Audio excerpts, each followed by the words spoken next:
बहुत पुराने समय की बात है, जब भारत में जमींदारी प्रथा का जोर था। उस समय एक छोटे से गांव में एक अत्याचारी जमींदार का शासन था। उसकी हवेली गांव के बीचों बीच में स्थित थी और गांव के सभी किसान उसके अधीन थे। गांव के लोग गरीबी और भय के साए में जीते थे, क्योंकि जमींदार का शासन बेहद कठोर था। जमींदार की हवेली एक विशाल हवेली थी, जिसके चारों ओर ऊंची दीवारें थी।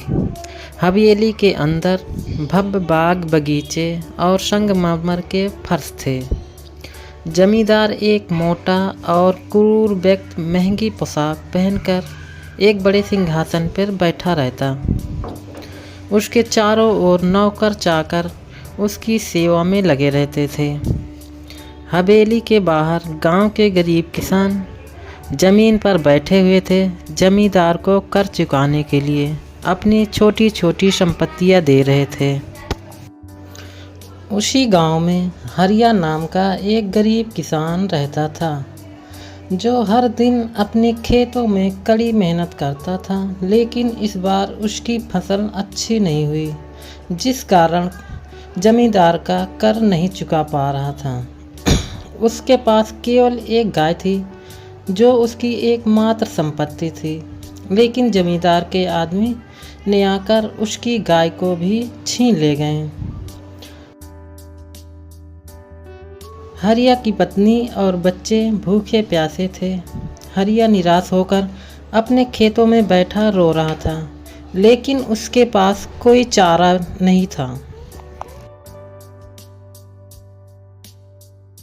फिर गांव के बड़े बुजुर्गों ने गांव के मंदिर के पास एक बैठक बुलाई।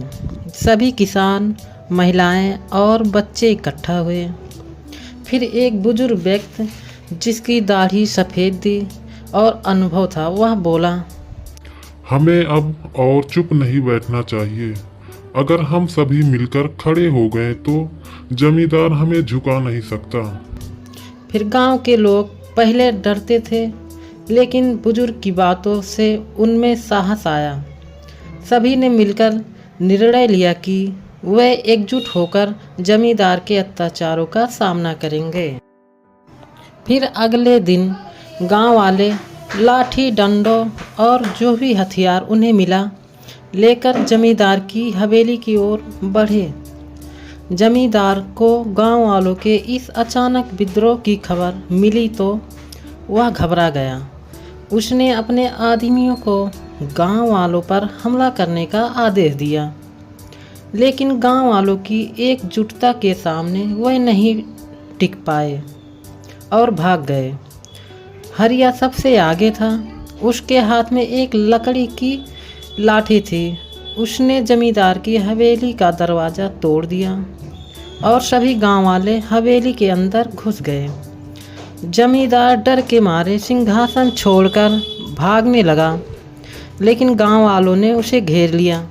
तब जमींदार ने गांव वालों से माफ़ी मांगी और अपनी सारी संपत्ति और गांव वालों की संपत्ति गांव वालों को वापस लौटाने का वादा किया।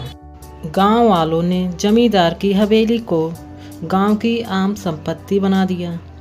सभी किसान अपनी ज़मीनों पर अब स्वतंत्र रूप से खेती करने लगे। हरिया को उसकी गाय वापस मिल गई और अब वह सुख शांति से अपने परिवार के साथ रहने लगा।